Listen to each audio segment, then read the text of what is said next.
Hope सब सुखशांति में होंगे।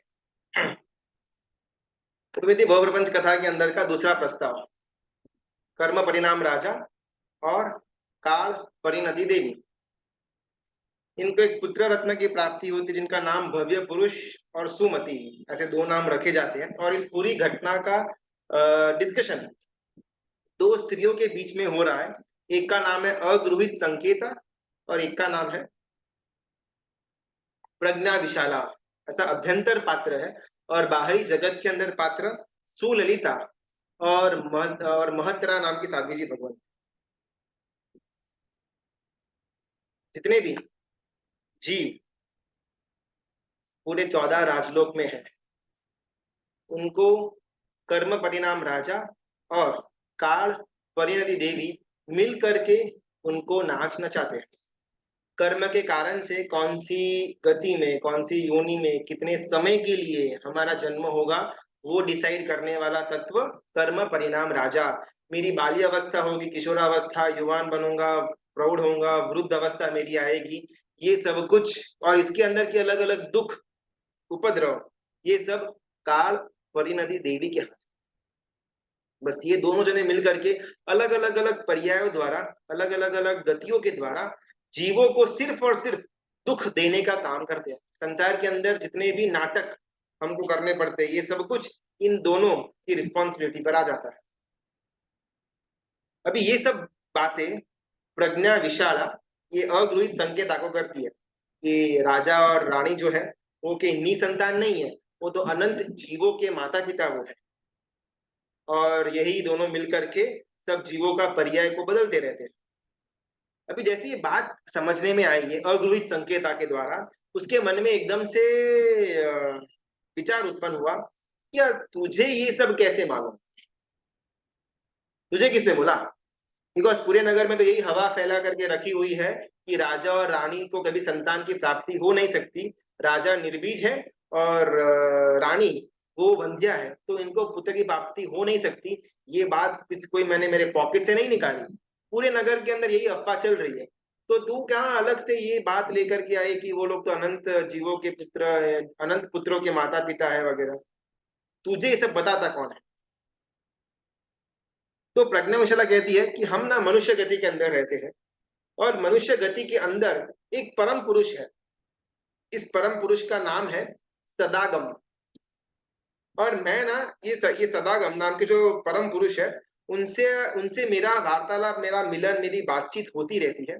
तो उनके द्वारा मुझे मालूम पड़ा कि ये सब इनकी चाल है।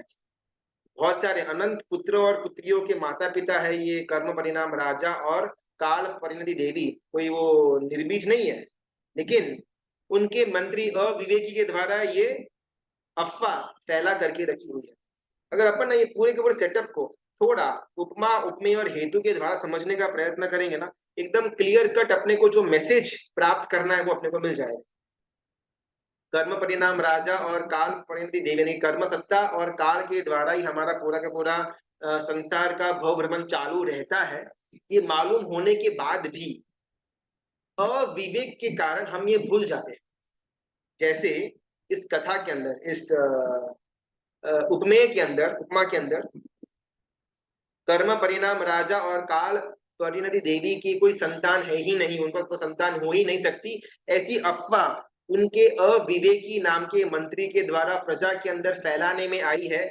और ऑलमोस्ट प्रजा को लगता यही है कि राजा और रानी निसंतान है, उनको संतान हो ही नहीं सकती। जिस प्रकार संसार के अंदर रहे हुए हर एक जीव, उसको यही लगता है कि मैं ही सब करता हूं, मैंने पुरुषार्थ किया तो मेरा धंधा बढ़ा, मैंने ये किया तो ये हुआ, मैंने ये किया तो वो हुआ। लेकिन कर्म परिणाम राजा और काल परिणति देवी के ऊपर नहीं की मात्रा में विश्वास, किसी को इसके बारे में ज्ञान होता नहीं है जनरली स्पीकिंग। और अगर कर्म सत्ता और काल के बारे में ज्ञान हो, फिर भी कभी भी इन दोनों के ऊपर श्रद्धा बैठती नहीं है। मेरे साथ जो कुछ भी बुरा हो रहा है मेरे खुद के पूर्व भव के कर्म का कारण है, ये हमको उस समय याद नहीं आता। और जब कभी भी हमारा हमारा जिंदगी के अंदर छोटे मोटे प्रॉब्लम्स, उतार चढ़ाव, चेंजेस आते रहते हैं, उस समय हम किसी और को दोष देते रहते हैं। लेकिन उस समय ये काल का ही एक एक एक गति है, बदलते रहना, उस पर हमारा विश्वास नहीं बैठा। क्योंकि अविवेक नाम का ये जो मंत्री है वो ऑलरेडी हमारे अंदर में बैठा हुआ है। ये अविवेक मंत्री ने हमारे ऊपर भ्रमणा फैला करके रखी हुई है कि अपन जितना भागेंगे उतना पैसा मिलेगा, जितना पुरुषार्थ करेंगे धंधा उतना बड़ा होगा, जितनी हमारे अंदर बुद्धि होगी, चालाकी होगी, उतना हम परिवार के अंदर सुख शांति चैन को कायम रख पाएंगे। बिकॉज करता मैं हूं, ऐसी भ्रमणा हमारे अंदर बैठा हुआ अविवेक नाम का जो मंत्री है कर्म सत्ता का, उसने ऐसी भ्रमणा के अंदर हमको रखा हुआ है। ये पूरे ये जो उपमा है उसके द्वारा हमको तर्क यहाँ तक ये लेना है, एसेंस ये लेना है। अगृहित संकेता, जिस प्रकार पहली बार अगर हमारा जीव को ये मालूम पड़े कि कर्म सत्ता जैसा कुछ है, काल जैसा भी कुछ है, और ये दोनों मिलकर के अपने को इस भव नहीं लेकिन अनंत भवों से और अनंत भवों तक शायद घुमाते रहेंगे, ये मालूम पड़ने के बाद अपने को प्रश्न हो, नॉर्मल से कोई भी बाल कक्षा का जीव होगा ना, प्रश्न होगा कि ये सब आपको कैसे मालूम। सेम प्रश्न ये अगृहित संकेता ये इसको करती है, प्रज्ञा विशाला कि तुझे भाई ये सब कहाँ से मालूम। तो ये प्रज्ञा विशाल उत्तर देती है कि जिस प्रकार हाथ के अंदर अगर एक सेब रखा हुआ हो और ऐसा अपन देखे तो कितना क्लियरली अपने को सेब दिखेगा। हाथ में रखा हुआ फल अपन एकदम क्लियरली देख पाते हैं, वो ही क्लैरिटी से ये सदागम नाम का जो परम पुरुष है वो हर एक घटनाओं का विहंगालोकन कर पाता है, कि हर एक घटनाओं को डाइसेक्शन कर पाता है। ओहो अच्छा, फिर क्या हुआ आगे। तो एक बार ना ये बोलती है प्रज्ञा विशाला कि एक बार मैं सदागम को मिलने गई थी, तब देखा कि वो बहुत आनंद में था, बहुत अचानक उसके अंदर एकदम से हर्ष हर्ष उत्पन्न हो गया हुआ था। मैंने पूछा सदागम से कि भाई इतना आनंद क्यों, क्या कुछ रीजन है पीछे, क्या मोटिव क्या है। तो ये सदागम ने बोला कि आपने भी सुना और हम सबने सुना कि कर्म परिणाम राजा और काल परिणति देवी को एक संतान की प्राप्ति हुई है, पुत्र की प्राप्ति हुई है जिसका नाम भव्य पुरुष रखा गया है। तो हाँ वो तो सबको मालूम है, इसमें इतना हर्ष की क्या बात। आपने तुमको पहले ही बोला हुआ था कि राजा और रानी निसंतान नहीं, उनकी तो असंख्य अनंत संतानें हैं। ये तो मुझे आपकी वाणी से मालूम पड़ गया था। लेकिन अभी उनको अगर एक संतान होता भी है तो इतना खुश क्यों होना, उनको तो अनंत संतानें हैं। इसमें एक और ऐड हुआ, इसमें आनंद की क्या बात। तो उस समय ये सब जो डिस्क्रिप्शन है ना वो प्रज्ञा विशाला अगृहित संकेता को करती है। यहाँ पर प्रज्ञा विशाला यानी कि कोई सदगुरु भगवंत को मान लेना और अगृहित संकेता के स्थान पर अपने आप को इमेजिन करके देखना। ये प्रज्ञा विशाला कहती है कि जब मैंने सदागम से पूछा कि भाई इतना आनंद में क्यों, व्हाट इज द रीजन, तब उसने बोला, मतलब वो सदागम परम पुरुष ने बोला कि कर्म परिणाम राजा और काल परिणति देवी उनकी कोई भी संतान नहीं थी, ऐसा वो लोग मान रहे थे। एकदम दुखी दुखी अवस्था के अंदर थे, बहुत ही ज्यादा मन के अंदर मनोरथ को सेवन करने के बाद उनको पुत्र रत्न की प्राप्ति हुई और बहुत खुश है वो लोग। हाँ तो जाहिर सी बात है खुश तो होंगे, लेकिन आप खुश क्यों है भाई, आपका थोड़ी पुत्र पैदा हुआ है, राजा और रानी का पुत्र पैदा हुआ। नहीं नहीं मैं बात पर आता हूँ, रुको रुको। तो भाई हम कहते हैं कि उनको पुत्र की प्राप्ति तो हुई, लेकिन उनको मालूम नहीं है कि वो पुत्र जैसे किशोरावस्था में आएगा वो दीक्षा का मार्ग लेगा और वो पुत्र इस संसार के भव सागर से तर जाएगा। ओ अच्छा इसके लिए आप हंस रहे हैं, बराबर बराबर।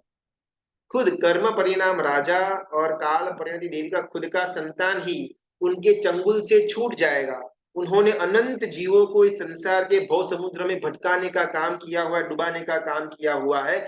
उनका खुद का पुत्र ही उनके इस नाटक कंपनी से विदाई रेजिग्नेशन ले लेगा और वो मोक्ष में चला जाएगा, इसके लिए मैं खुश हो रहा हूँ। बराबर है, तो खुशी होनी चाहिए एकदम। आयरन ही बोलते हैं इसको तो कि यार जो जिसके घर में प्रॉब्लम चल रहा था वही उसका सोल्यूशन लेकर के आने वाला निकला, उसका पुत्र ही। सदागम ने आगे बोला कि वो जो पुत्र है वो कृतकृत्य हो जाएगा, यानी कि उसको आगे जाकर के कोई भी काम करने की जरूरत नहीं पड़ेगी, यानी कि मोक्ष अवस्था के अंदर वो पहुंच जाएगा। और उसकी ऐसी अवस्था होने के कारण ही मैं इतना आनंदित हूँ। ये पूरी की पूरी उपमा हो गई। अभी इसमें कर्म परिणाम राजा कौन है, देवी कौन है, अग्नि संकेता कौन है, प्रज्ञा विशाला कौन है, हमको मालूम पड़ गया। लेकिन आखिरी सबसे इंपॉर्टेंट बात, सदागम यानी कि कौन। तो यहाँ पर सिद्धर्ष यानी गुरु भगवंत कहते हैं सदागम यानी कि श्रुत ज्ञान, सदागम यानी कि जिन वचन, सदागम यानी कि अपने को जो अंधकार से उजाले तक लेकर के जाए उसका नाम सदागम। पहले प्रस्ताव के अंदर ना सुस्थित राजा की बात आती है। सुस्थित राजा को अपन तीर्थंकर परमात्मा, अरिहंत परमात्मा की उपमा हमने दे रखी थी। सिमिलरली यहाँ पर जो सदागम की बात हो रही है, जिसके द्वारा ये प्रज्ञा विशाला को अलग अलग चीजों का ज्ञान हो रहा है और वो ज्ञान अपनी फ्रेंड अगुरुत संकेता के साथ शेयर कर रही है, तो वो ज्ञान का स्रोत क्या है? जिन वचन यानी कि श्रुत ज्ञान। जिनागम या श्रुत ज्ञान, ये सब कुछ सदागम नाम के उपमा वाले पात्र के अंदर फिट किया गया है। सदागम यानी कि जिसका बोला हुआ कभी भी मिथ्या न जाए उसका नाम सदागम। सत यानी कि सत्य वाला, और आगम यानी कि श्रुत, सत्य श्रुत दिखाने वाला यानी कि सदागम। सदागम नाम का एक परम पुरुष, प्रज्ञा विशाला नाम की एक सखी, उसकी सखी का नाम अगुरुत संकेता। इन सबके बीच में भव्य पुरुष का जन्म लेने के कारण दोनों के बीच में बातचीत चल रही। तो सदागम आगे बढ़ करके कहते हैं कि जिस प्रकार एक शिल्पी बहुत अच्छे शिला की शोध के पीछे तत्पर होता है, जिस प्रकार एक चित्रकार अच्छी उसको सरफेस मिल जाए चित्र करने के लिए उसके लिए तत्पर रहता है, जिस प्रकार एक कुंभार अच्छी उसको मिट्टी का पिंड मिल जाए उसके लिए तत्पर होता है, उसी प्रकार एक सदगुरु अच्छा शिष्य की शोध के लिए, उसको ढूंढने के लिए तत्पर होता है। तो सदगुरु के अंदर की ये इच्छा होती है कि एक बार मुझे योग्य शिष्य मिल जाए तो मेरे अंदर जितना भी ज्ञान पड़ा हुआ है मैं उसको अवतरित करूं और मेरा आयुष्य को पूरा करूं, और फिर वो ज्ञान को आगे लेकर के जाने की जिम्मेदारी मेरा शिष्य वहन करे। अगर मैं शिष्य को ज्ञान नहीं दे पाया और मैं ही खुद ज्ञान लेकर के यहाँ से विदाई ले ली तो मेरे साथ वो ज्ञान भी अलुप्त हो जाएगा, जिसके कारण आगे आने वाले 18 साढ़े 18 हजार सालों तक शायद वो आने वाली पीढ़ी ज्ञान से वंचित रह जाएगी। ये दुख सदगुरु को होता है, यही सेम दुख सदागम को था। लेकिन जब सदागम को मालूम पड़ा कि कर्म परिणाम राजा के घर पे वो भव्य पुरुष का अवतरण हुआ है, एकदम हर्षोल्लास के अंदर आ जाते, फाइनली मेरे पास जितना भी ज्ञान था वो सारा का सारा ज्ञान मैं वो भव्य पुरुष को दे करके मैं खुद कृतकृत्य हो सकता।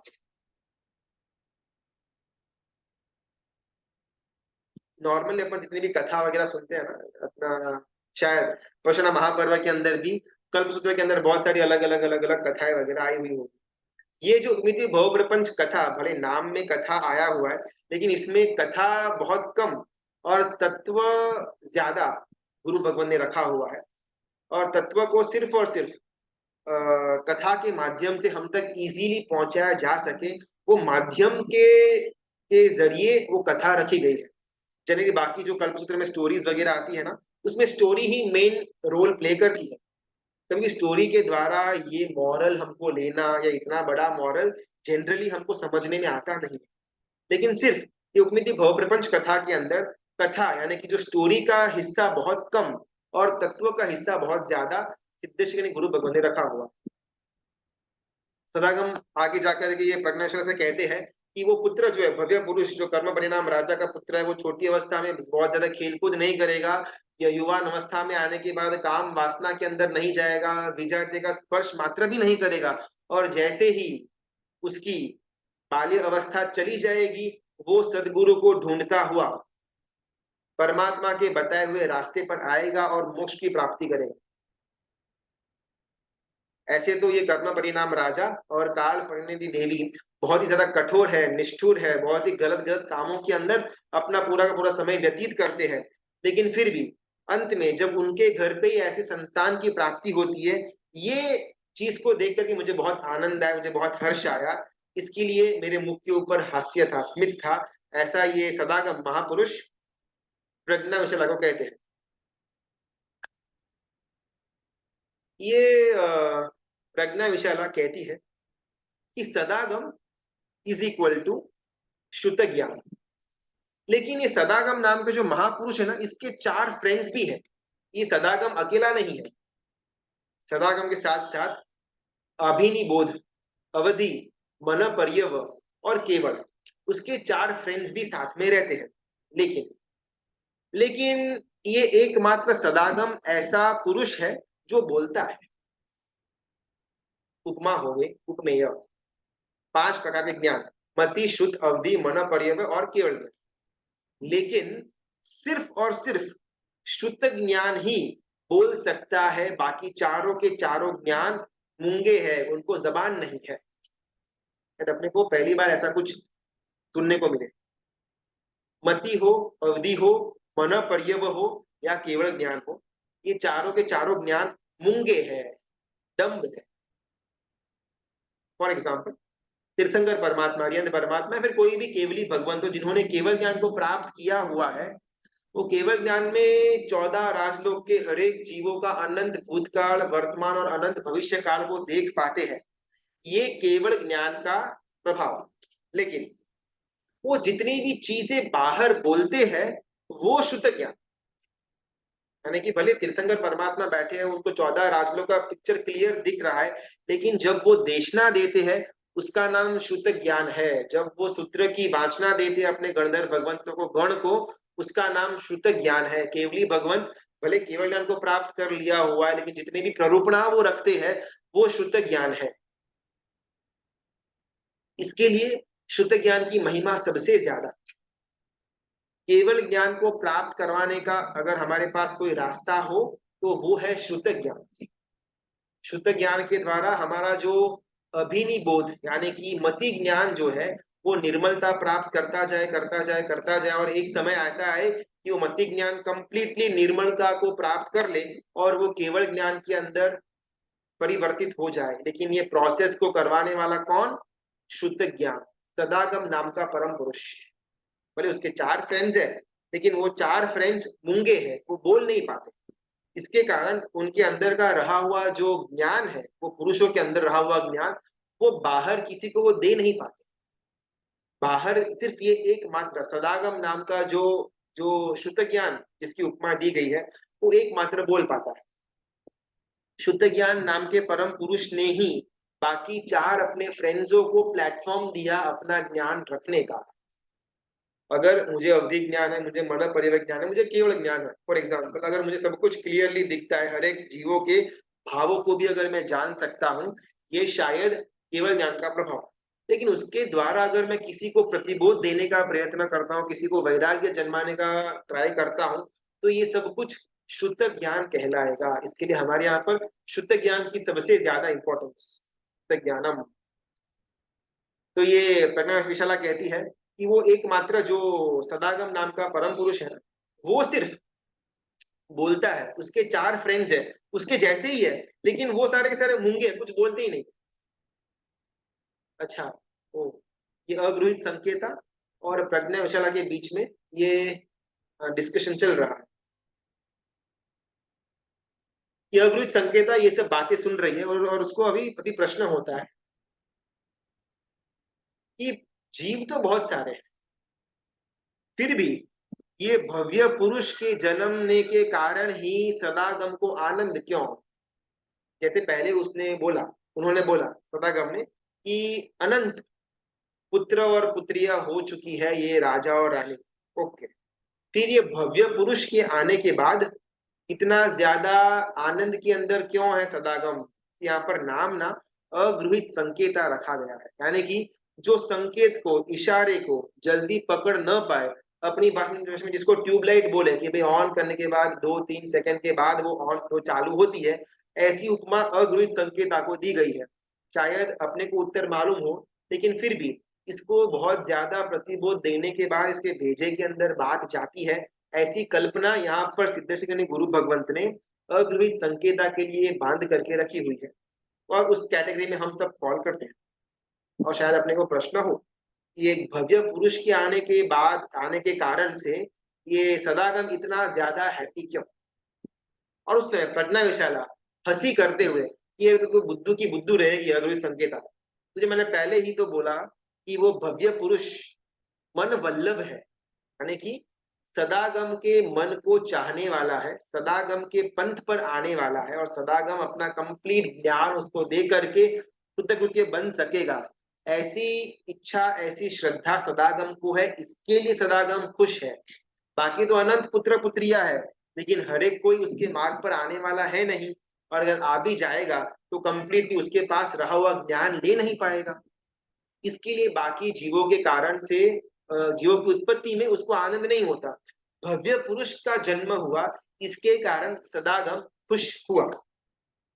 अभी दोनों के बीच में डायलॉग चल रहा है। प्रज्ञाविशाला बोलती है अग्रुहित संकेता को कि जब मैं सदागम के पास मैं जाती थी ना, तो बहुत सुंदर एक बात उन्होंने बोली हुई थी, वो सदागम ने, कि बाकी जितने भी अनंत पुत्र या पुत्रियां ये राजा और रानी की होगी, लेकिन ना 10 प्रॉब्लम में से कोई ना कोई एक प्रॉब्लम के अंदर वो सारे के सारे जीव पड़े हुए होते हैं। इस कारण से बाकी पुत्र या पुत्रियों के जन्म होने पर मुझे ज्यादा खुशी नहीं होती, ये भव्य पुरुष के आने से ही मुझे खुशी हुई। तो प्रज्ञाशाला पूछती है ये सदागम से कि कौन से 10 प्रॉब्लम्स, तो बोलती है कि 10 प्रकार की प्रतिक्रिया बाकी के अलग अलग पुत्र पुत्रियां करते रहते हैं, जिसके कारण मुझे दुख होता है। ओके, क्या क्या है वो 10 चीजें? सबसे पहले नंबर के अंदर निंदा। सदागम यानी कि यहाँ पर शुद्ध ज्ञान समझ लेना। तो सदागम कहता है कि बाकी जितने भी पुत्र या पुत्रियां है ना, वो मेरी निंदा करते हैं, शुद्ध ज्ञान की निंदा करते हैं, कि इसका तो कुछ अर्थ है ही नहीं, शास्त्रों से घर थोड़ी चलने वाला है, शास्त्रों से नौकरी थोड़ी मिल जाने वाली है, शास्त्र पढ़ने से ज्ञान प्राप्त करने से सम्यक्त्व प्राप्त करने से समाज में थोड़ी कोई स्टेटस बढ़ने वाला है, ये विधि भव प्रपंच कथा का स्वाध्याय करने से घर में गाड़ी थोड़ी आने वाली है, मुझे थोड़ी कोई नेम फेम मिलने वाला है। अगर मैं स्कूल जाऊंगा, कॉलेज जाऊंगा, बिजनेस करूंगा, मेहनत करूंगा, 2 4 पैसे कमाऊंगा, तो नेम मिलेगा, फेम मिलेगा, इज्जत मिलेगी, घर के अंदर मेरा एक मान होगा। ये शुद्ध ज्ञान क्या काम का, ये स्वाध्याय क्या काम का, ये सूत्र क्यों पढ़ना, अर्थ क्यों करना, ग्रंथ का स्वाध्याय क्यों करना, आराम से बैठे हैं। तो बाकी के जितने भी पुत्र पुत्रियां है ना, वो मेरी निंदा करते हैं। सदागम ये सब चीजें प्रज्ञा विशाला को करता है, और प्रज्ञा विशाला ये सब बातें अगृहित संकेता को करती है। सदागम यानी कि जिन वचन शुद्ध ज्ञान, प्रज्ञा विशाला इक्वल सदगुरु भगवान, अगृहित संकेत यानी कि आप मैं हम सब, हमारी गिनती भव्य पुरुष के अंदर नहीं की गई है, हमारी गिनती अगृहित संकेता के अंदर की गई है। हम परमात्मा के पथ पर चल करके पूरा ज्ञान प्राप्त करके हम इसी भव के अंदर कृतकृत्य नहीं होने वाले, हम इसी भव के बाद मोक्ष में नहीं जाने वाले, ये पक्का है।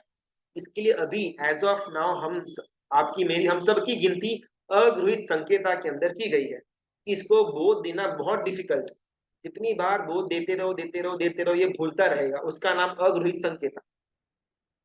हमको भी शायद जीवन के 25 50 80 सालों से ये सब प्रवचन सुन रहे, सब तत्व सुन रहे, लेकिन कुछ खासा जीवन के अंदर परिवर्तन आया हुआ हो, ऐसे बहुत कम परसेंटेज। और सबसे पहले प्रतिक्रिया ये दुख, ये शेयर करते हैं सदागम कि बाकी के जितने भी कर्म परिणाम राजा और काल परिणति देवी के पुत्र या पुत्रिया है, उनके द्वारा मेरी निंदा बहुत करने लगे। ये सब तो आउट ऑफ डेट हो चुका है, अभी तक कौन वो अन्नत पढ़ेगा, सामयिक लेगा, प्रतिक्रमण करेगा अंधेरे के अंदर, सब आउट ऑफ डेट हो चुका है। अभी तो आराम से यूट्यूब का जमाना, जूम का जमाना आ गया है, आराम से घर पे बैठा बैठा एसी पंखे के अंदर अपन स्वाध्याय भी करेंगे, एसी पंखे के अंदर अपन प्रतिक्रमण भी कर लेंगे, और यहाँ पर हमारा प्रवचन भी हो जाएगा। ये सब बाकी संघ के अंदर जाना, वो अंधेरे के अंदर गर्मी के अंदर खड़ा खड़ा प्रतिक्रमण करना, आउटडेटेड। तो फेसबुक का टाइम है, गूगल का टाइम है, यूट्यूब का टाइम है, व्हाट्सएप है, जूम है, सब बाकी आउटडेटेड हो चुका है। ऐसा कह करके बाकी के पुत्र और पुत्रियां मेरी निंदा करते हैं, ऐसा सदागम प्रज्ञा विशाला से कहता है। सदागम कहते हैं कि निंदा करने वाले मेरे लाभ से यानी कि सदागम के लाभ से वंचित रह जाते हैं। तो सबसे पहली प्रतिक्रिया जो बाकी के लोग करते हैं वो है निंदा। और ये भव्य पुरुष का अवतरण जो कर्म परिणाम राजा के घर पर हुआ है, वो ये चीजें नहीं करने वाला, इसके लिए मैं आनंदित हूँ। बाकी तो आनंद जीव है, वो ये 10 में से कोई ना कोई प्रॉब्लम को लेकर के बैठे हुए हैं, तो उनका आना या जाने से मुझे ज्यादा खुशी या आनंद नहीं होता, और उसमें हम मेरा आपका हम सबका काउंटिंग हो जाता है। तो पहला वाला निंदा। दूसरा जो प्रॉब्लम बाकी के पुत्र और पुत्रियों के अंदर है, उनका नाम है उपेक्षा। भले कदाच शायद निंदा नहीं करते होंगे, लेकिन आदर भी नहीं करते हैं कि भाई अपने को व्याख्यान सुनने क्यों जाना, अपन टीवी देखते आराम से, अपने को कोई व्याख्यान के लिए दुर्भाव है ऐसा नहीं है, लेकिन इंटरेस्ट भी नहीं है, सद्भाव भी नहीं है, इच्छा भी नहीं है। अपन आराम से 2 घंटा नेटफ्लिक्स के ऊपर कुछ बिंज वॉच कर लेंगे, कि कौन जाकर के 2 घंटा प्रवचन सुनेगा या फिर स्वाध्याय करेगा। Not interested, sorry. उपेक्षा का भाव। अपन शायद टीवी देखने के अंदर मजा आएगा, किसी किसी को न्यूज़पेपर पढ़ने के अंदर बहुत मजा आता है, किसी किसी को ग्रुप में बैठ करके पंचायत ठोकने का मजा आता है, फिर चाहे व्हाट्सएप पर हो, कॉन कॉल पर हो, वीडियो कॉल पर हो, या कॉलोनी में नीचे कुर्सी पर बैठ करके गप्पा लगाना हो, इसके अंदर मजा आता है। ये सब कुछ करने के लिए हमारे पास समय है, शक्ति है, अनुकूलता है। लेकिन जब सदागम की बात आती है, उपेक्षा का भाव, कि भाई हमारी रुचि नहीं है, हमारा इंटरेस्ट नहीं, जिसको इंटरेस्ट है वो करे, हमको कोई प्रॉब्लम नहीं है, लेकिन हमको तो भाई नहीं करना। आपकी रुचि आप धर्म करो, अनुमोदना, हमारी रुचि नहीं है। ये जो जिस प्रकार ऐसी जो एटीट्यूड होता है, वो बाकी के पुत्र और पुत्रियों के अंदर है, जिसके कारण मैं उनसे भी खुश नहीं, ऐसा सदागम प्रज्ञा विशाला से कहता है। सूरी पुरंदर हरिभद्र सूरीश्वरी महाराजा कहते हैं, उनसे किसी ने प्रश्न किया कि मैं धर्म की निंदा नहीं करता, ओके, जिसको करना है वो करे, मुझे बिल्कुल भी इसके अंदर इच्छा नहीं। अगर मैं उपेक्षा का भाव रखता हूं तो क्या प्रॉब्लम है? जिसको भी स्वाध्याय करना है वो करे, मेरे को नहीं करना भाई। जिसको प्रतिक्रमण करना है वो करे, मेरे को नहीं करना। जिसको उपवास करना है वो करे, मैं नहीं करूंगा। जिसको सूत्र अर्थ जानने हो वो जाने, मेरे को नहीं जानना। अगर मेरा ऐसा एटीट्यूड है, मेरा ऐसा विचार है, तो कुछ प्रॉब्लम है। किसी ने सूरी पुरंदर हरिभद्र सूरी महाराजा से ये प्रश्न किया, बहुत सुंदर श्लोक, उसका मीनिंग के द्वारा आचार्य भगवंत ने उसका उत्तर दिया कि जो योग की हम उपेक्षा करते हैं, तो समझ लेना कि भवांतर के अंदर हमको वो योग मिलने वाला नहीं है। जो योग हमको मिला और उसकी अगर अपन उपेक्षा करते हैं, तो भवांतर के अंदर वो योग बिल्कुल भी नहीं मिलने वाला। हमको आंख मिली, हमको देखने की शक्ति मिली, हमको देखने का योग मिला। इससे अगर अपन स्वाध्याय, परमात्मा के दर्शन, गुरु भगवान के दर्शन, पूजन, वंदन इत्यादि न करने के इत्यादि नहीं करते हैं, और भौतिकता के अंदर, राग के अंदर अपन डूबे रहते हैं, तो हमको आंख नाम का योग जिसके लिए मिला हुआ था, उसकी हमने उपेक्षा करी, तो भवांतर के अंदर हमको ये योग बिल्कुल भी नहीं मिलेगा। अष्टप्रकारी पूजा करने के लिए हमको मन, पंचेंद्रिय, शरीर की शक्ति मिली हुई है, लेकिन मेरा प्रमाद इतना ज्यादा भारोभार मात्रा में है कि मेरे पास सब कुछ अनुकूलता होने के बाद भी मैं ऐसे खाली हाथ हिलाते हुए मंदिर जाता हूँ, 2-3 भगवान को टीकी डाली, 5 मिनट में 3 खमासना दे करके मैं रफू चक्कर हो गया। हमको परमात्मा का शासन मिला, पंच इंद्रिय मिले, मन मिला, और ये सब जानने का हमारे अनुकूलता भी हुई। लेकिन फिर भी सिर्फ और सिर्फ प्रमाद में आकर के अगर मैं ये योग का सेवन नहीं करता, तो भवांतर के अंदर हमको ये अष्टप्रकारी पूजा का योग या परमात्मा की पूजा का योग तो बिल्कुल भी नहीं मिलेगा।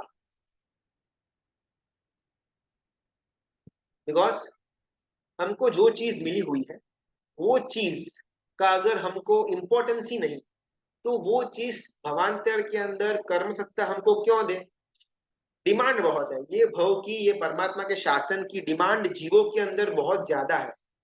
लकीली या हमारे पुण्य के उदय के कारण हमको वो चीज मिल गई, लेकिन हमने उसको यूटिलाइज किया ही नहीं, ऐसे का ऐसा साइड में रखा। न तो हमने उसकी निंदा की और न ही उसकी अनुमोदना की, हमने उसको उपेक्षा के भाव में रखा। ऐसे ही धूल खा रहा है बाजू में बैठ कर, पड़ा पड़ा वो चीज। फिर अगले टाइम, अगले भाव में हमको वो चीज क्यों मिले? इस बार मिली, हमने उसको बिल्कुल भी यूटिलाइज नहीं किया, तो फिर से क्यों क्यों मिलना? बहुत लंबी लाइन है वो चीज को प्राप्त करने के लिए। मनुष्य का भाव, परमात्मा का शासन, आर्य कुल, देश, परिवार, ये सब की बहुत ज्यादा हाई डिमांड रहती है 14 राजलोक के जीवों के अंदर। हमको ये मिला हुआ है और हमने उसको तिजोरी के अंदर या बाहर ऐसे ही पड़ा रखा है, उसका कभी भी हमने यूटिलाइजेशन नहीं किया। हमको घर के अंदर डेकोरेटिव आइटम्स ज्यादा चाहिए, बुक्स कम हो तो चलेगा। दिवाली के टाइम सबसे ज्यादा बुक्स बाहर निकलती है, पूरा साल ये बुक्स ऐसे ही धूल खाती रहती है, कुछ काम नहीं है, कबाड़ी वाले को दे दो। सदागम कहता है ये मेरी उपेक्षा हुई। जिस टीवी को घर से बाहर निकलना था वो टीवी बड़ा हो गया, और जिस ज्ञान की पुस्तक, परमात्मा के वचन, शुद्ध ज्ञान, जिसके द्वारा हमको केवल ज्ञान तक पहुंचना था, वो दिवाली के पहले साफ सफाई के अंदर वो सीधा का सीधा कचरे के अंदर जाती है। ये कर्म परिणाम राजा और काल परिणति देवी के जो बाकी के पुत्र पुत्रियां हैं, उनका ये सेकंड प्रॉब्लम, उपेक्षा का भाव। ये बातें ना, ये वापस क्लैरिफाई, ये सब कुछ काल्पनिक है। कोई भी ऐसा इंसान नहीं सदागम नाम का या फिर कर्म परिणाम राजा नाम का, लेकिन ये पात्र के द्वारा, ये उपमा के द्वारा हम तक बहुत ही मार्मिक चीज, बहुत ही मार्मिक तत्व सिद्धर्ष ने गुरु भगवान पहुंचाना चाहते हैं। आखिर ये जो शुद्ध ज्ञान वगैरह है, कुछ नई बात नहीं है, शायद हमने बहुत बार सुना हुआ होगा कि ये 5 प्रकार के ज्ञान होते हैं, श्रुति यानी कि ये, मति यानी कि ये, और अवधि ज्ञान यानी कि ये। घर के अंदर ज्ञान की आराधना करनी, साधना करनी, स्वाध्याय करना, ये कोई नई बात नहीं है। हर एक गुरु भगवंत यही बात की प्ररूपणा करते हैं अपने प्रवचनों के अंदर। लेकिन खास करके इस ग्रंथ के अंदर ना बहुत ही सुंदर ये पात्रों के द्वारा इस तत्व को का इम्पोर्टेंस हम तक पहुंचाने में आया। सदागम खुद प्रज्ञा विशाला से कहता है कि ऐसी ऐसी उपेक्षा, ऐसी ऐसी निंदात्मक बातें ये कर्म परिणाम राजा के पुत्र पुत्रियां मेरे लिए करते, मुझे बहुत दुख उत्पन्न होते। तो कौन बोलता है? शुद्ध ज्ञान, परमात्मा के वचन हमारे लिए ऐसा बोलते हैं कि अगर उपेक्षा के भाव में तू चला गया तो भवांतर के अंदर वापिस सदागम यानी कि जिन वचन का, शुद्ध ज्ञान का और तेरा समागम नहीं होगा। एटलीस्ट इस इस बात पर तो हमको अंदर से थोड़ा बहुत भी एक करंट लगना चाहिए यार। अगर ऐसी बात है, मुझे अभी जो योग मिला है, अगर उस योग की मैं उपेक्षा करता हूँ, उसका अगर मैं वैल्यू नहीं करता, तो भवांतर के अंदर मुझे वो नहीं मिलेगा। अगर मैं परमात्मा के शासन की उपेक्षा करता हूँ, परमात्मा की उपेक्षा करता हूँ, परमात्मा के वचनों की उपेक्षा करता हूँ, गुरु भगवंतों की उपेक्षा करता हूँ, धर्म के अंग की उपेक्षा करता हूँ, ज्ञान की उपेक्षा करता हूँ, पंच इंद्रियों की ताकत की उपेक्षा करता हूँ, मेरे मन की, विचार की, परिवार की, आर्य क्षेत्र कुल परिवार की अगर मैं उपेक्षा करता हूँ, तो अब बात की एक बात, भवांतर में इसमें से कुछ भी हमको मिलने वाला है नहीं। ठन ठन गोपाल, फिर आओ तो जन्म हो, आप जो यहाँ पर जन्म हो, वहां पर जन्म हो, वो सिर्फ स्वप्न ख्याल रह जाएगा, रियलिटी बन नहीं पाएगा। अगर हमको रियलिटी बनाना है तो एटलीस्ट उपेक्षा के भाव में तो हम न रहे कि भाई स्वाध्याय करने जैसा है, परमात्मा की अष्टकटी पूजा करने जैसी है, सामायिक करने जैसा है, प्रतिक्रमण करने जैसा है, कौशक करने जैसा है। लेकिन मेरा सत्व कम पड़ता है, मैं बहुत ज्यादा अपने आप को अंदर से पुरुषार्थ करता हूँ। ये कोई ऊपर ऊपर की बातें नहीं है, बहुत ज्यादा अपने आप को फोर्स करता हूँ लेकिन कर नहीं पाता। एटलीस्ट इस स्टेज तक तो हम पहुंचे, तो अंदर का जो एक डंक है वो कभी ना कभी बाहर परिवर्तन लेकर के आएगा। 1 महीना, 2 महीना, 1 साल, 5 साल, 10 साल तक अपन प्रमाद में पड़े रहेंगे, लेकिन अंदर उत्पन्न हो रहा डंक अगर वो सही दिशा वाला हो, तो कोई एक दिन आएगा इसी भव के अंदर कि हमारे अंदर रहा हुआ प्रमाद वो कंप्लीटली खिसक जाएगा और अपन फुल स्पीड में परमात्मा के शासन के अंदर अलग अलग योगों के अंदर रत हो जाएंगे। लेकिन अभी इस कथा के द्वारा, इस तत्व के द्वारा हमको अंतर में डंक उत्पन्न करना है। मैं आप शायद अपन सब भी सारे योग का अपन कोई वहन नहीं कर पाते होंगे, कहाँ कहाँ पर शायद वहन करने की अनुकूलता होगी, फिर भी अपन अपने प्रमाद में आकर के या इच्छा न होने के कारण अपन वो योग की उपेक्षा करते हुए होंगे। हमारे पास समय है, अपन रोज का 1 या 2 घंटा स्वाध्याय कर सकते हैं, नहीं करना, मन नहीं होता, मन नहीं जमता, फेसबुक एक बार शुरू हो जाता है तो 2 घंटे निकल जाते हैं उसमें, सामायिक पौना घंटा अपने पास अनुकूलता है पूरे दिन में करने की, लेकिन बोर मारता है। ये जो उपेक्षा का भाव है, तो उपेक्षा का भाव भवांतर में हमको वो स्पेसिफिक योग से दूर कर देगा। ये बात नोट करने जैसी है। बस इस बात पर ना आज अपन पॉज करते हैं। कुल 10 प्रकार की प्रॉब्लम्स की बात ये सदागम यानी कि शुद्ध ज्ञान को प्रज्ञा विचारा से करते हैं, और उसमें से 2 बात हमने कवर की, निंदा और उपेक्षा।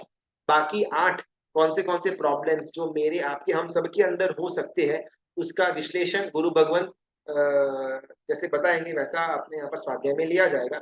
कल तो मेरे ख्याल से, हाँ कल शनिवार है तो मुकेश भाई का सेशन रहेगा, तो मंडे से अपन ये बाकी के 8 जो प्रॉब्लम्स हमारे अंदर के हैं शुद्ध ज्ञान को लेकर के, उसका विवेचन में आगे बढ़ेंगे।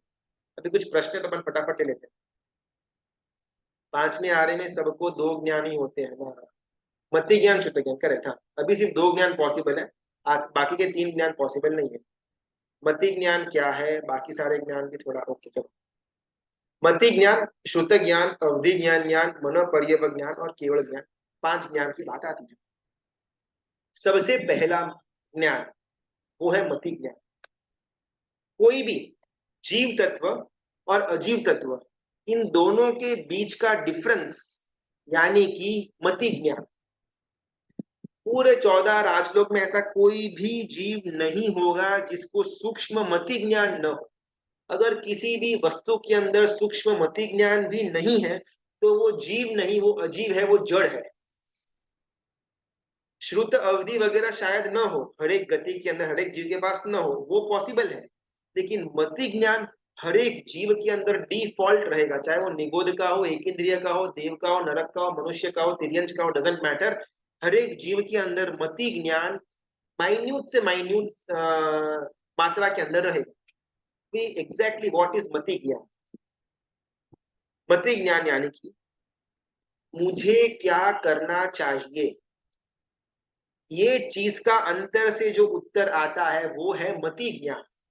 मुझे भूख लगी तो खाना खाना पड़ेगा, ये मति ज्ञान। मुझे अगर पैसे चाहिए तो धंधा या नौकरी करना पड़ेगा, ये मति ज्ञान। मुझे अगर समाज के अंदर अपनी नामना कमानी है तो पैसा चाहिए मेरे पास, अच्छा खासा मेरा पैसा हो और कुछ मैं सोशल वर्क करूंगा तो मेरी नामना होगी, ये मति ज्ञान। हर एक समय हर एक क्षण मुझे क्या करना चाहिए, ये बात का जहां से उत्तर आए वो है मति ज्ञान। ये हमारी बात हुई थी यहाँ पर कि शुद्ध ज्ञान के आधार में हमारा मति ज्ञान निर्मल होता जाए, यानी कि शुद्ध ज्ञान जो अभी हम ये स्वाध्याय कर रहे हैं इसका नाम शुद्ध ज्ञान। ये स्वाध्याय, ये नॉलेज प्राप्त करने के बाद हमारे अंदर रहा हुआ मति ज्ञान निर्मल हो। कल अगर हमारे पास 2 घंटे का समय हो और अगर अंदर में प्रश्न उठे क्या करना चाहिए, तो हमारा मति ज्ञान अंदर से वो उत्तर दे कि नहीं, फेसबुक व्हाट्सएप बहुत हो गया, अभी अच्छी कोई पुस्तक लेकर के बैठते हैं। ये मति ज्ञान की निर्मलता, और मति ज्ञान की निर्मलता कब आएगी? जब शुद्ध ज्ञान हमने लिया हुआ होगा तब। तो इन एसेंस मति ज्ञान यानी कि हमको क्या करना चाहिए, मेरे लिए क्या सूटेबल है, ये चीज का जो उत्तर अंदर से आए वो है मति ज्ञान। वो भी मूंगा है, वो उसकी वाचा नहीं है। मुझे अगर भूख लगी तो मैं खाना खा लूंगा, अभी इसकी कोई लैंग्वेज नहीं है, लेकिन अगर मैं बोलता हूं मुझे भूख लगी है, ये शुद्ध ज्ञान हो जाएगा। जितने भी अक्षर, जितना भी आवाज बाहर आता है, ये सब कुछ शुद्ध ज्ञान कहलाता है। चाहे फिर वो स्कूल की स्टडीज हो या धर्म के क्षेत्र का ग्रंथ स्वाध्याय या अर्थ वगैरह हो, सब कुछ शुद्ध ज्ञान के अंदर आ जाता है। लेकिन इसमें मिथ्या ज्ञान भी होता है और सम्यक ज्ञान भी होता है। मिथ्या ज्ञान यानी कि ऐसा ज्ञान जिसको प्राप्त करने के बाद हमारा संसार बढ़ता रहे, और ऐसा ज्ञान जिसको प्राप्त करने के बाद हमारा संसार का अंत आए, वो सम्यक ज्ञान। तो जब यहाँ पर शुद्ध ज्ञान की बात हो रही है, उसको सम्यक ज्ञान के कैटेगरी क्या समझ लेना। 2 हुए। तीसरा अवधि ज्ञान। यहाँ पर बैठे बैठे कुछ मर्यादा के क्षेत्र के अंदर क्या क्या चीजें हो रही है उसको मैं यहाँ बैठे बैठे जान सकूं। फॉर एग्जाम्पल, शुद्ध ज्ञान के अंदर ना, किसी को नौकार मंत्र आता हो वो भी शुद्ध ज्ञान, किसी को 5 प्रतिक्रमण आता हो वो भी शुद्ध ज्ञान, और किसी को 45 आगम कंठस्थ हो गए हुए हो उसका नाम भी शुद्ध ज्ञान। तो एक रेंज है। सिमिलरली अवधि ज्ञान के अंदर भी एक रेंज आती है। यहाँ पर बैठे बैठे बाजू वाले घर के अंदर क्या हो रहा है ये मैं देख पाऊं, ये अवधि ज्ञान। यहाँ पर बैठे बैठे बाजू की गली का देख पाऊं, अवधि ज्ञान।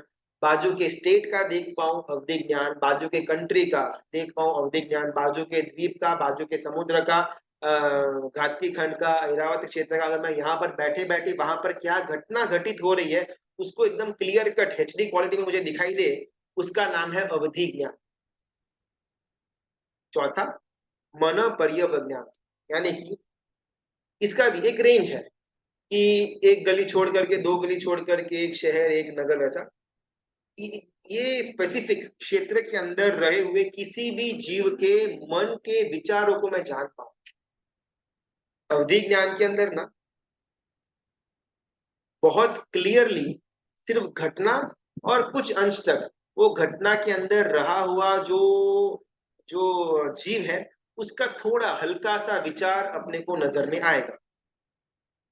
मन पर्यवेक्षण ज्ञान के अंदर घटना के साथ साथ एकदम क्लियर कट वो मनुष्य हो या देव हो या तिरियन जो एक्स वाई जेड उसके मन के विचार अपन जान पाए, ये आत्मा का ज्ञान है। अवधि ज्ञान भी आत्मा का ज्ञान है। किसी के पास चक्षु नहीं है तो उसको अवधि ज्ञान नहीं हो सकता, ऐसी बात नहीं है। अवधि ज्ञान, मन परिज्ञान और केवल ज्ञान, ये तीनों के तीन ज्ञान आत्मा के ज्ञान है। और मति ज्ञान भी सिर्फ शुद्ध ज्ञान, ये अपन आंख के द्वारा या आंख या कान के द्वारा अपन ग्रहण कर सकते हैं। बाकी चारों के चारों ज्ञान आत्मा के ज्ञान है। शुद्ध ज्ञान भी आत्मा का ही ज्ञान है लेकिन उसका निमित्त बाहर से हमको मिलता है। अवधि ज्ञान हुआ, मन पर्यवेक्षण ज्ञान हुआ, और पांचवा केवल ज्ञान, यानी कि 14 राजलोक में कोई क्षेत्र की मर्यादा नहीं, कोई काल की मर्यादा नहीं। हर एक जीव, चाहे निगोद का हो, देव हो, नारकी हो, हर एक जीव का अनंत भूत का क्या क्या क्या भव होते गए, भव होते गए, भव होते गए एक जीव का, और आगे कितना भव करेगा, कितना भव करेगा, ये सब कुछ एकदम क्लियर कट नजर में आए, उसका नाम केवल ज्ञान। प्रज्ञा विशाला किसका एग्जाम्पल है? सदगुरु भगवंत का। देखो, कर्म परिणाम राजा इज इक्वल टू कर्म सत्ता, काल परिणति देवी इज इक्वल टू काल, भव्य पुरुष इज इक्वल टू जो उसी भव के अंदर परमात्मा के मार्ग के ऊपर चल करके मोक्ष में पहुंचने वाला आत्मा, यानी कि जिसको अपन भव्य, जिसको अपन मोक्षगामी बोलते हैं, ऐसा भव्य पुरुष।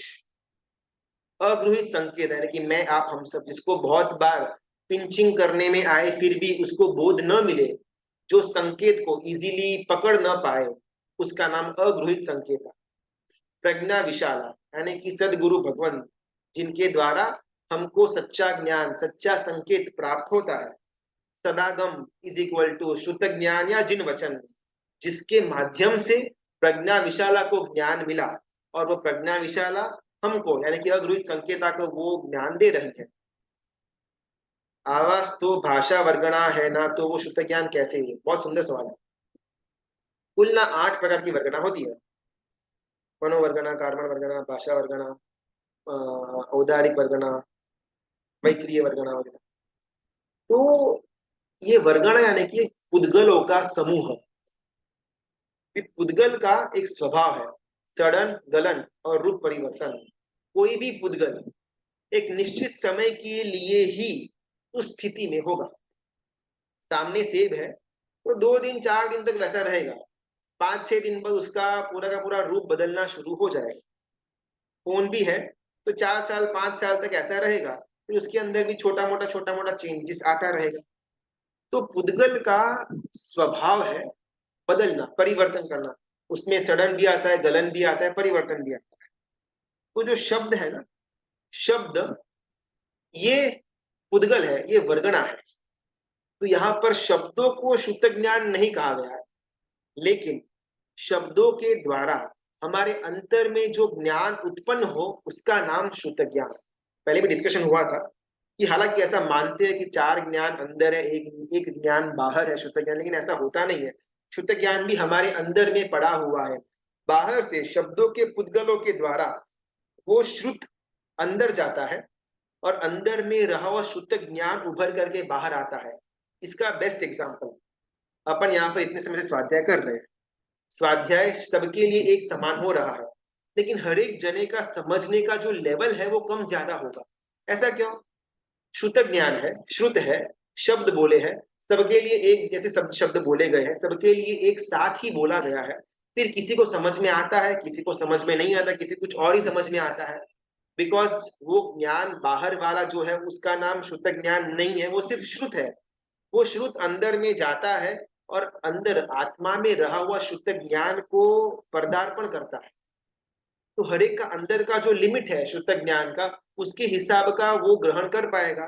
किसी के पास बहुत ज्यादा क्षोभक्षम है, तो हल्का सा बोलने पर भी उसको बहुत अच्छा एक ज्ञान की प्राप्ति हो जाती है। किसी को बहुत बार बोम्बार्डिंग करने के बाद भी समझ में आता ही नहीं है, तो शायद ज्ञान का क्षोभक्षम कम है। तो शुद्ध ज्ञान वो शब्द या वो आवाज नहीं है, वो श्रुत है, वो शब्द वर्गणा है। उसके द्वारा अंतर में जो ज्ञान उत्पन्न होता है उसका नाम है शुद्ध ज्ञान। और वो शुद्ध ज्ञान यानी कि हमारा नॉलेज या विचार या मेमोरी जो कुछ भी बोलो, उसके द्वारा हमारा मति ज्ञान शुद्ध होता जाना चाहिए। भी आज सुन लिया कि भाई ऐसा उपेक्षा नहीं करना, ये निंदा नहीं करना, समझ में आ गया, इज इक्वल टू शुद्ध ज्ञान। लेकिन फिर कल से वापिस अपन निंदा के अंदर या उपेक्षा के अंदर उतर जाएंगे, वो मति ज्ञान, उसमें तो कोई परिवर्तन नहीं आया, तो सिर्फ शुद्ध ज्ञान का कोई काम नहीं। क्या ये ज्ञान सिर्फ तीर्थंकर भगवान को ही होते हैं? क्यों हम अवधि ज्ञान क्या जन्म में मिल सकता है? नहीं, अभी तो पॉसिबल नहीं है, अभी तो सिर्फ दो ज्ञान मिल सकते हैं, मति और श्रुत। अवधि मन पर्यय और केवल ज्ञान अभी हमारे लिए ओपन नहीं है, अगले भाव में मिलेगा तो मिलेगा। अगर कभी किसी कारण वश हमें प्रभावना मिलना रह जाए तो क्या प्रभावना मांग कर लेनी चाहिए क्या? बिल्कुल भी नहीं। देखो, प्रभावना ना, जब अपन प्रभावना ग्रहण करने की इच्छा से ग्रहण करते हैं, तो उसके अंदर हमारे पास जो भी धर्म आराधना हमने करी, प्रवचन सुना, सामयिक किया, प्रतिगमन किया, उसकी प्रभावना हमको मिलती है। अगर प्रभावना की लालच हमने रखी, तो हमने हमारी क्रिया का ट्रेडिंग कर दिया। बहुत सुंदर एग्जाम्पल आता है, रावण।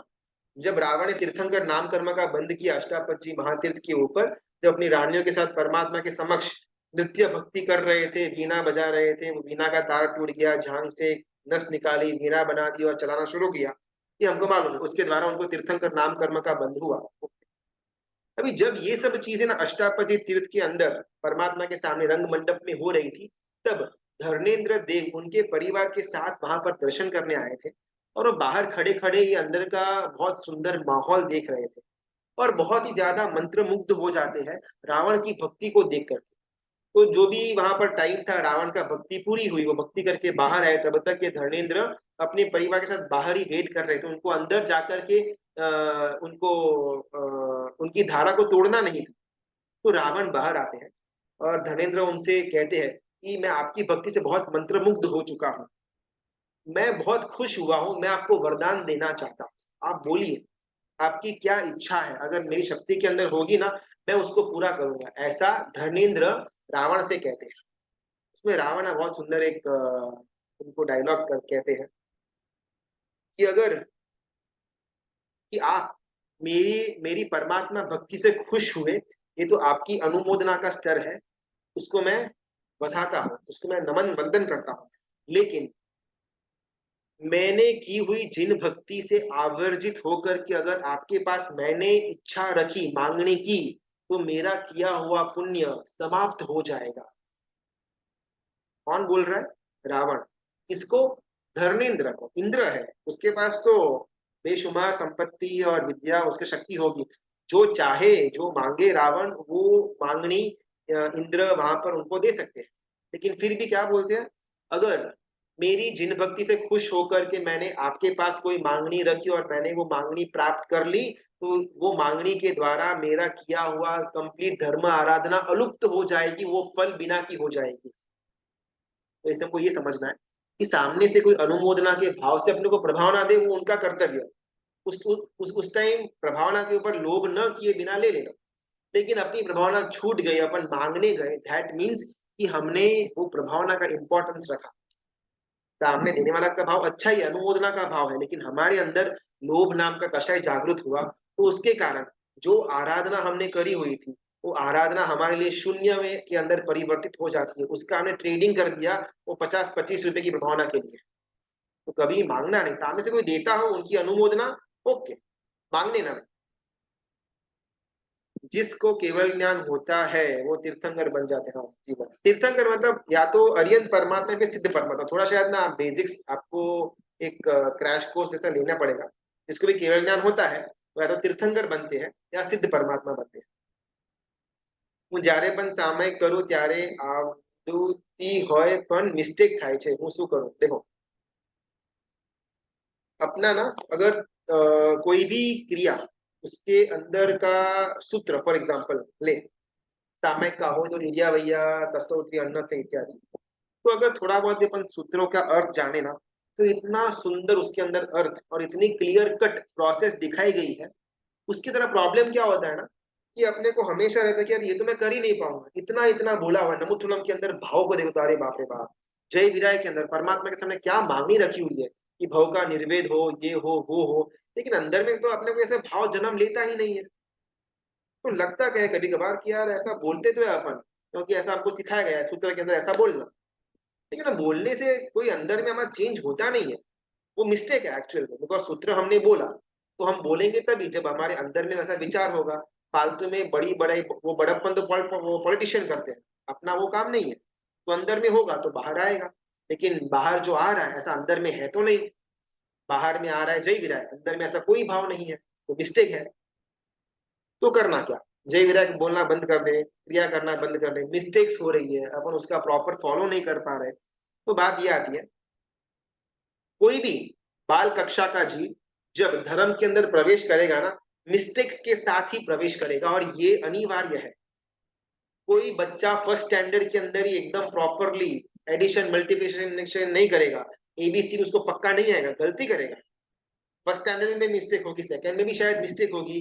2 साल 3 साल 4 साल मिस्टेक करते करते करते फिफ्थ में सिक्स्थ में सेवेंथ में जाकर कहीं ना कहीं उसका जो बेसिक कॉन्सेप्ट है वो क्लियर होगा।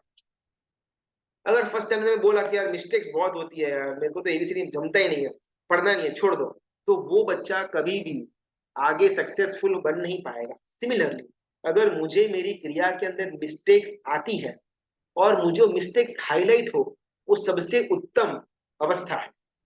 या मुझे मालूम हो कि हाँ वो एबीसीडी में इतनी मेरी 4 जगह पर मिस्टेक आई थी, तो नेक्स्ट टाइम मैं ध्यान रखूंगा। तो क्रिया के अंदर मिस्टेक्स आएगी ही आएगी। वो मिस्टेक्स का ज्ञान हमको होना उत्तम अवस्था। वो हो जाने के बाद अभी हमारी क्रिया को शुद्ध करना। क्या लास्ट टाइम इतना मेरा मिस्टेक्स आया था, अभी एक आधा कम करने के पीछे मैं फोकस करता हूँ। एक कम किया, दो कम किया, तीन कम किया, साल भर निकला, 2 साल निकला, 5 साल निकला, 10 साल निकला, एटलीस्ट मरने से पहले हमारी वो क्रिया शुद्ध बन जाएगी।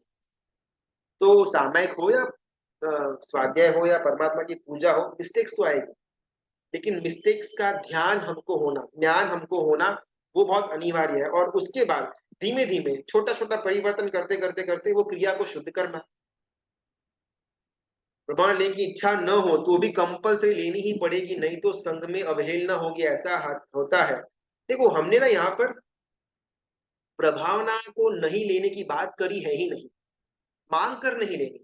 अपन निकल रहे उपाश्रय के बाहर, कोई वहां पर श्रावक भाई या बहन खड़े हैं, प्रभावना दे रहे हैं, और अगर अपन हाथ आगे ना करें मैं तो न लू भाई, ये अनादर हो जाए, संघ का अनादर हो जाएगा। प्रभावना ले लेने की।